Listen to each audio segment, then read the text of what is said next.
ناظرین، جناب اسحاق ڈار کے نگران وزیر اعظم بننے کی خبر نے واقعی ایک بہت بڑا دھماکہ کیا ہے، اور اس دھماکے نے پاکستان تحریک انصاف کی بنیادوں کو جو ہے ہلا کر رکھ دی ہے۔ اور اگر اس خبر میں واقعی صداقت ہے تو پاکستان تحریک انصاف کے پاس اب الیکشن میں آنے کا کوئی جواز نہیں بنتا،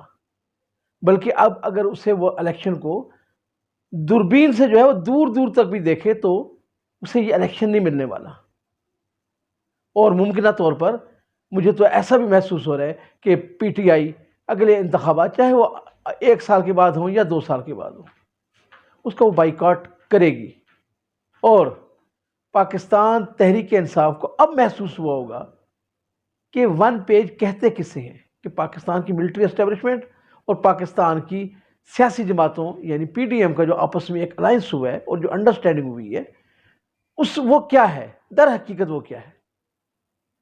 تو اس موضوع پر میں آج بات کروں گا، لیکن سب سے پہلے میں یہ بات کروں گا کہ یہ آئیڈیا آیا کہاں سے جناب اسحاق ڈار کا۔ تو یہ خبر تو کل سے گرم تھی کہ جناب آصف علی زرداری صاحب بھی دبئی پہنچ گئے ہیں، میاں نواز شریف بھی حج اور عمرے کی سعادت کے بعد دبئی واپس آ رہے ہیں، اور محترمہ مریم نواز بھی اور پی ڈی ایم کی اور قیادت بھی دبئی میں، اور وہاں بھی ایک بیٹھک ہوئی ہے۔ تو وہاں سے یہ خبر نکلی ہے کہ جناب اسحاق ڈار کو نگران وزیر اعظم کے طور پہ لایا جائے۔ یہاں پر ایک بات جو ہے جو اسحاق ڈار کے اگینسٹ جائے گی، جو ان کے خلاف جائے گی، کہ نگران وزیر اعظم ہمیشہ وہ شخصیت بنتی ہے جو نیوٹرل ہو، یعنی جس کا کسی سیاسی جماعت سے تعلق نہ ہو۔ لیکن بقول عمران خان کے طاقتوروں کے فیصلے ہیں، اور طاقتور جو چاہتے ہیں وہ کرتے ہیں۔ اور خان صاحب اپنے جب سے 9 مئی کا واقعہ ہوا ہے تو خان صاحب نے جلسہ عام میں جانے کے بجائے ان کا سوشل میڈیا کے پہ خطاب ہے، یا غیر ملکی ٹیلی ویژنس کو انٹرویوز ہیں، یا اور طریقے سے جو ان کی بات زمان پاک سے یا بنی گالہ سے باہر نکلتی ہے، تو اس میں وہ طاقتوروں کو جو اپنا حذف تنقید بھی بناتے ہیں، ان کو لعنت ملامت بھی کرتے ہیں، ان کے متعلق وہ بات چیت بھی کرتے ہیں، اور کبھی وہ باجوہ کو الزام دیں گے، کبھی وہ حافظ عاصم منیر صاحب کو وہ مرد الزام ٹھہرائیں گے، کبھی وہ امریکہ کی ایسی کی تیسی پھیریں گے، کبھی پاکستان کے سیاستدانوں کی، جو ان کا ایک طریقہ کار ہے کہ الزامات لگانے ہیں، دوسروں کو برا کہہ کے خود کو جو ہے اچھائی کا سرٹیفکیٹ دے دیں۔ اور میں سمجھتا ہوں کہ یہی وہ سب سے خطرناک بات ہے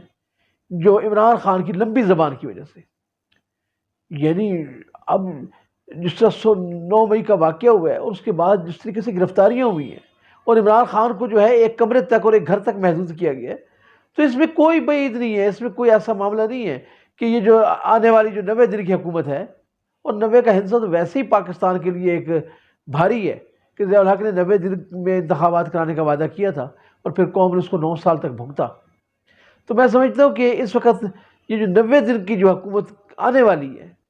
وہ آئین میں کوئی بھی اپنی مرضی کی ترمیم کر سکتی ہے، اور ایک ٹیکنوکریٹ حکومت یعنی لا سکتے ہیں پاکستان کے مالیاتی بحران کو دور کرنے کے لیے۔ تو یہ کہنا کہ اسحاق ڈار آ نہیں سکتا چونکہ اس کا کسی سیاسی جماعت سے تعلق ہے، یا اس پہ جو ہے آپ سپریم کورٹ میں چلے جائیں گے یا آپ کسی اور فورم پہ چلے جائیں گے، تو وہاں سے میں سمجھتا ہوں کہ معاملہ حل ہونے والا نہیں ہے۔ اس کے لیے انہوں نے بہت سے معاملات ان کے بھی پیش نظر ہوں گے کہ اس کو کہاں کہاں پہ چیلنج کیا جا سکتا ہے، اس پر کہاں کہاں پہ بات ہو سکتی ہے۔ تو اس لیے عمران خان صاحب کو یہ بات اب سمجھ جانی چاہیے کہ اگر جناب اسحاق ڈار صاحب نگران وزیر اعظم کے طور پہ آتے ہیں تو پاکستان تحریک انصاف کے پاس پھر الیکشن میں میں نہیں سمجھتا کہ اسے جو ہے الیکشن تک کہیں سے بھی کوئی ایسا فیور مل سکتی ہے جو اس کی مدد کر سکے، کیونکہ اسحاق ڈار جو ہے پی ٹی آئی نے ہمیشہ اسحاق ڈار کو اپنی ہٹ لسٹ پہ رکھا ہے۔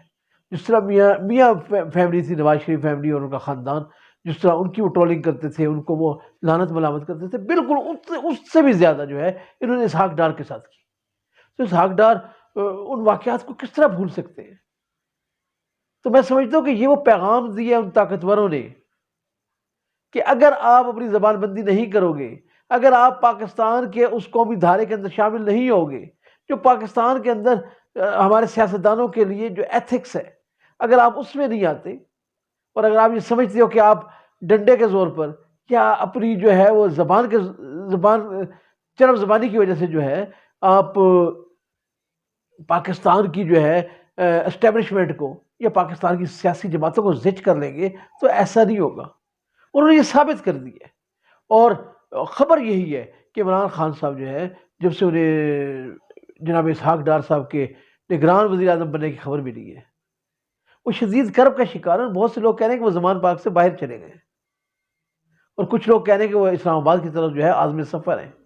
کیونکہ عمران اب ان کو سمجھ آ رہا ہے کہ اگر یہ واقعی فیصلہ ہو گیا اور اس فیصلے کا اگلے 1-2 دن میں جو ہے کنفرم ہو جائے گا کہ اسحاق ڈار واقعی نگران وزیر اعظم آ رہے ہیں تو پھر پی ٹی آئی کے اندر وہ لوگ جو کسی آس اور امید پر بیٹھے تھے کہ ہو سکتا ہے آنے والا وقت عمران خان کو کوئی سدھار آ جائے کوئی نگران حکومت آئے گی تو اس سے حالات بہتر ہو جائے گے. یہ عمران خان جو نگران وزیر اعظم آئے گا وہاں سے کوئی ہمدردی حاصل کر لیں گے اس کو ٹریپ کر لیں گے. لیکن اگر اسحاق ڈار ہے تو اسحاق ڈار تو جو ہے وہ میاں نواز شریف کی اور شہباز شریف کی بھی آگے والی جو ہے وہ ایک شکل ہے